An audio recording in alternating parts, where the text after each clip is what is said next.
ಪರಿಸ್ಥಿತಿಯನ್ನು.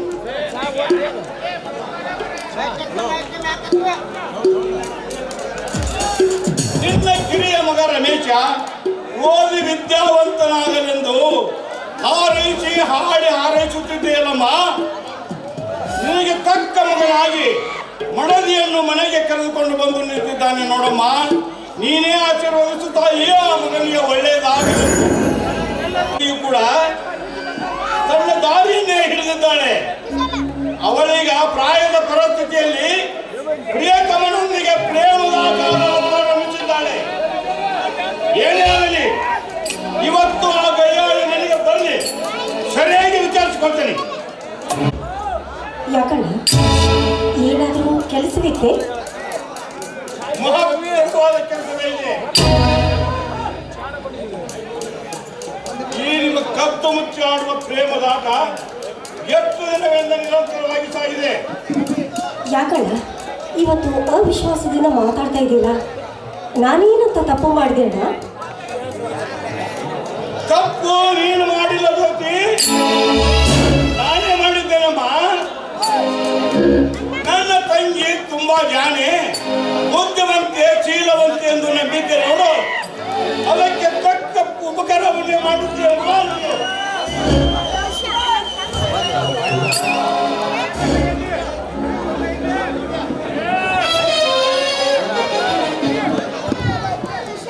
ಇನ್ನ ಈ ಕುಟುಂಬ ಕಾಲಸ್ಥಾನ ಮುಗಿಯಲಾಗಮ್ಮ. ಏನು ಹೇಳು, ನಿಜವಾಗಿ ಹೇಳು, ನಿನ್ನ ಏನು ತಿಳಿಸಿ ವಿಜಯ? ಅಣ್ಣ ಏನು ಕೇಳೋಣ, ನಿನ್ನ ಪ್ರಶ್ನೆ ಏನು ಅಂತ ನೇರವಾಗಿ ಕೇಳೋಣ, ಹೇಳ್ತೀನಿ. ಕತ್ತು ಮುಚ್ಚಿ ಆಡುವ ಈ ನಿಮ್ಮ ಪ್ರೇಮದಾಟ ಎಷ್ಟು ದಿನಗಳಾಗಿ ನಿರಂತರವಾಗಿ ಸಾಗಿದೆ. ಲಜ್ಜೆಗೆಟ್ಟವಳೆ, ಸರಿಯಾಗಿ ಉತ್ತರ ಹೇಳು. ಅಣ್ಣ ನೀನು ಈ ರೀತಿ ದಿಢೀರಂತ ಪ್ರಶ್ನೆ ಕೇಳಿದ್ರೆ ನಾನೇನು ಅಂತ ಉತ್ತರಿಸಲಿ. ಆದರೆ ನಿನ್ನ ತಂಗಿ ಲಜ್ಜೆಗೆಟ್ಟವಳು ಅಂತ ಭಾವಿಸಿದ್ದೇನಣ್ಣ?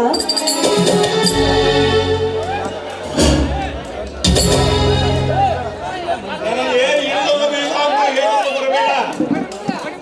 ಈ ನಿನ್ನ ಸಂಗಡ ಪ್ರೇಮದ ಆಟ ಆಡುವ ವಿಜಯ ಹಾಗೂ ನಿನ್ನ ಪ್ರೇಮ ಸಂಘ ಬೆಸಗೆ ಬೆಸೆದು ಎಷ್ಟು ದಿವಸವಾಯಿತು. ನಿಜ ಹೇಳು, ಲಜ್ಜೆಗೆಟ್ಟವಳೆ. ಅಣ್ಣ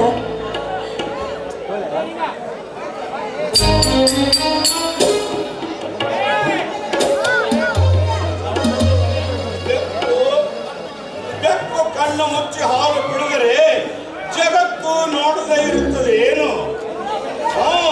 ನಿಜ ಹೇಳು, ಲಜ್ಜೆಗೆಟ್ಟವಳೆ.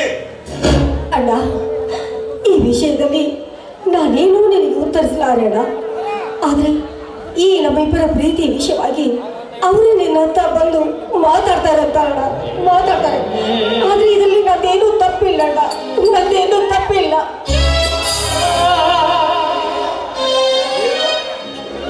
ಏನು ಗೊತ್ತಿಲ್ಲ ಅಂತ ಹೇಳೋದಕ್ಕೆ ನಿನ್ನ ಜೀವಕ್ಕಿಟ್ಟು ನಾಚಿಕೆ ಆಗುವುದಲ್ಲವೇ? ನಿಜ ಹೇಳು, ಎಷ್ಟು ದಿನಗಳಿಂದ ನಿರಂತರವಾಗಿದೆ ನಿನ್ನ ಕಳ್ಳ ಪ್ರೇಮ?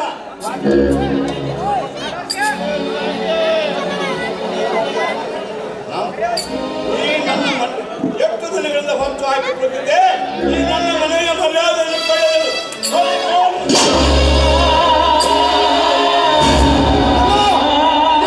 ಮಾಡುತ್ತಿರುವ ಕೆಲಸ ವಯಸ್ಸಿಗೆ ಬಂದ ತಂಗಿಯ ಮೇಲೆ ಈ ರೀತಿ ಕೈ ಮಾಡಿದರೆ ಅದು ಶುದ್ಧ ತಪ್ಪಲ್ಲವೇ?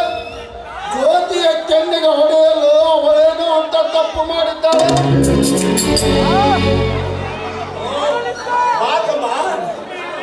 ಈ ಪ್ರಶ್ನೆಗೆ ಉತ್ತರ ಅಲ್ಲಿ ನಿಂತಿದ್ದಾಳೆ ನೋಡು, ಅವಳನ್ನು ಕೇಳು, ಸರಿಯಾಗಿ ಹೇಳುತ್ತಾಳೆ ನಿನಗೆ. ಮಾವ, ಮನೆಯಲ್ಲಿ ಹಿರಿಯರಾದ ನೀವೇ ಈ ರೀತಿ ಕದನ ಮಾಡುತ್ತೀರಂದ ಮೇಲೆ ಹೇಗೆ ಹೇಳಿ, ಅದೇನು ಅಂತ ವಿಷಯವನ್ನು ವಿವರಿಸಿ ಹೇಳಬಾರ್ದೆ? ನೋಡ ಮಾರಾದ, ಮಾಡಬಾರದ ಕೆಲಸವನ್ನು ಮಾಡಿ ಮನೆ ಮನೆಗೆ ಬಂದಿದ್ದಾಳೆ.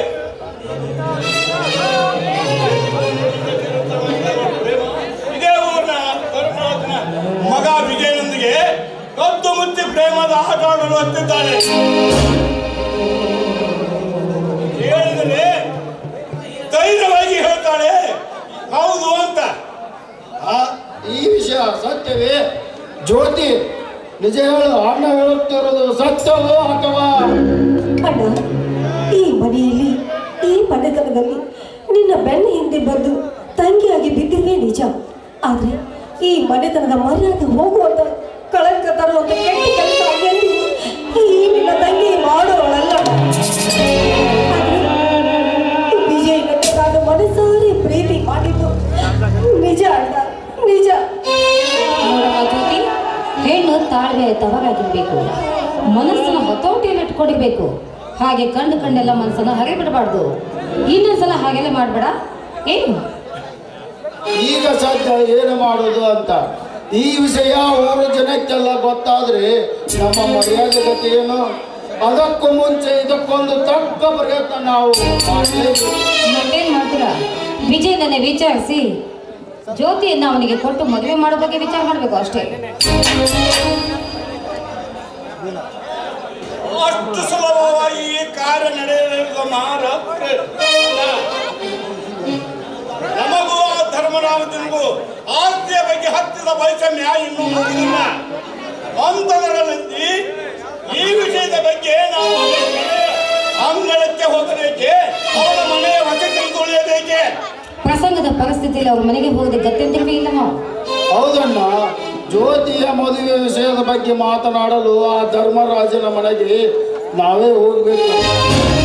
ಇದಕ್ಕೆ ನಮಗೆ ಮರ್ಯಾದೆ ಕೊಟ್ಟು ಮಾತು ಕೊಟ್ಟ ಆ ಧರ್ಮರಾಜ ಬದುಕುತ್ತಾನೆ.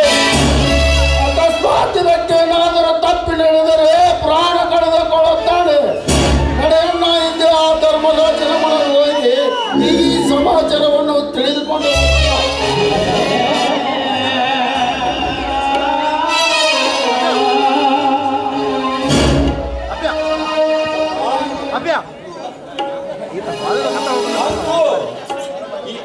ನಾವು ಆ ಧರ್ಮರಾಜನ ಮನೆಯ ಅಂಗಳಕ್ಕೆ ಕಾಲಿಕ್ಕಬೇಕಾಯಿತಲ್ಲವೇ?